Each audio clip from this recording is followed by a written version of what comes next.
perfect. It means that they're open to what God is trying to say to them. Maybe your parents aren't as bad as you think they may be. Maybe it's the space that God's given you to grow, to mature something in. One specific area that I love to tell teenagers, young people in general, is when you bring a significant other home, listen to your parents. If they care about you, they may actually know you better than you want to admit, okay? And so when they bring somebody home and they're like, I don't know, that's the right fit. You don't have to take everything that they say, but just get curious. Tell me more. What do you mean? When I brought my Lauren home for my parents the first time, they looked at me like, bro, you are way out of your league.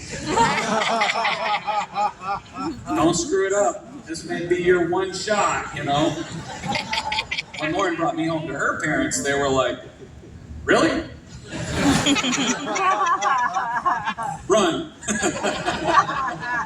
I think we got along now. I'm so thankful. I have such an incredible relationship with my in-laws, which I hear not everybody has. So we're great friends now. So thanks for sticking with me. But children, just learn from your parents. And parents, don't aggravate your children or they will become, interesting word, discouraged. This is so powerful. And in fact, this is actually relevant for all of us as we deal with the next generation.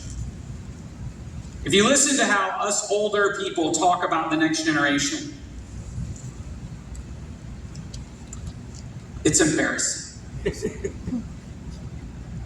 It can be so discouraging. And I think sometimes we can do this in our families as well. What does he mean? Do not aggravate. Some English translations say exasperate. It means when you make something worse than it actually is. It's when you pile on. It's when you tell them what they did wrong, and then you bring it up again. And then you're with your friends or you're on the phone, you're like, you won't believe what you just did. It's when you make them feel small with your words or your looks. And as a dad, I don't always get this right. What are the ways that you're making young people around you feel small? You know where it leads them?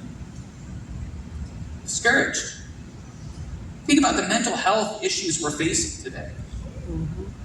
Do you know that we can actually play a role in making it worse or making it better? So let's use our words and our presence in a life-giving way. So powerful. Here are a couple of things that we try to pay attention to. We heard and learned early on that if you have changing rules all of the time, or unspoken rules, it feels like your kids are trying to hit a moving target and they never feel like they get it right.